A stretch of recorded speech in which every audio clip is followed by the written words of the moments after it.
Cyberpunk 2077 is not only one of the most anticipated games of this year, it is also one of the longest awaited games ever. Originally announced in 2012 and finally revealed with a teaser in 2013, this might get released this year finally. We say might because it has been delayed several times before. But developer CD Projekt Red seems to be dead serious this time. Yesterday, we saw them kicking off their Night City Wire stream event, which will be an ongoing affair leading to the release of the game in November.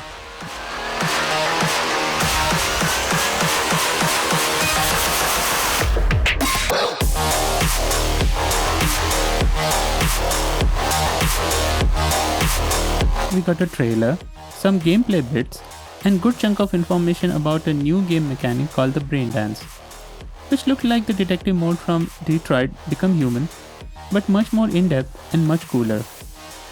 They also announced an anime for Netflix based on the world of Cyberpunk 2077. But in addition to all that, major game journalists got their hands on the early playable section of the game. So we got a lot of information about how the game plays and what you can do in it. In this video, we'll round up all the previews and give you all the major juicy details which we learned through these previews.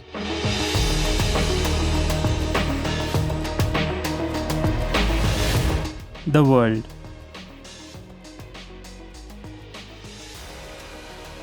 The world of Night City is huge and densely populated. It's made of 6 districts and a 7th one, which is the desert, and it's called the Badlands. There are people everywhere and most of them you can interact with. Something like RDR, but unlike RDR, the world is much more thickly populated.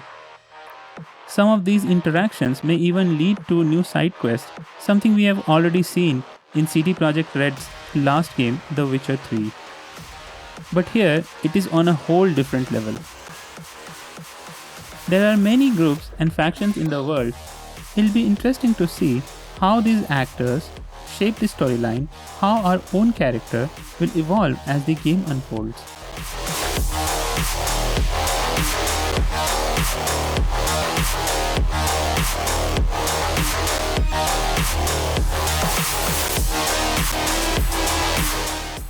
Gameplay. We already know that this will be a first-person only affair.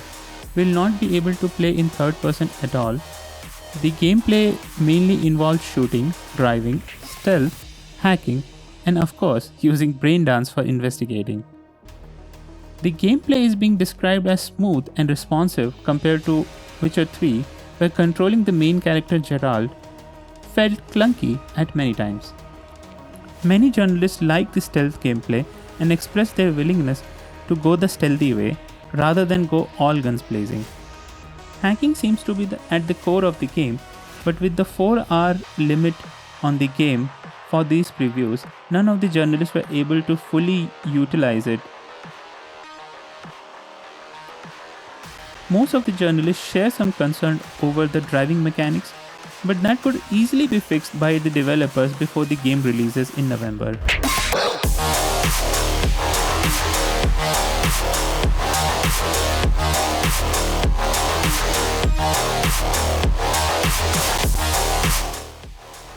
RPG elements. The game at the end is an RPG, so it is important to see how player choices matter in the game and how deep the player customization is. On all those counts, the game seems to be doing an exceptional job, and that was expected. There are tons and tons of customization options, from appearances, character traits, skill trees, and many more. You can create a very unique character based on all these options and continue to invest more and more into your character as more things unlock. The missions play out differently depending upon what path you take, and there are multiple outcomes for the missions you take up. With so many variables, most of the players will always get a unique experience for the same mission depending upon what they choose to do at different parts of that mission. The main quest, which was playable during the preview event, had 7 different outcomes. All the journalists agreed that they barely scratched the surface of the game, and like The Witcher 3, this is going to be a very, very long game, filled with numerous things to do and numerous places to explore. With so many glowing previews, we can't wait to get our hands on this game and immerse ourselves in the world of Night City. So keep watching our videos and subscribe to our channel. Check out our online store www.spawnpoint.in and see if you like anything from there. Thank you.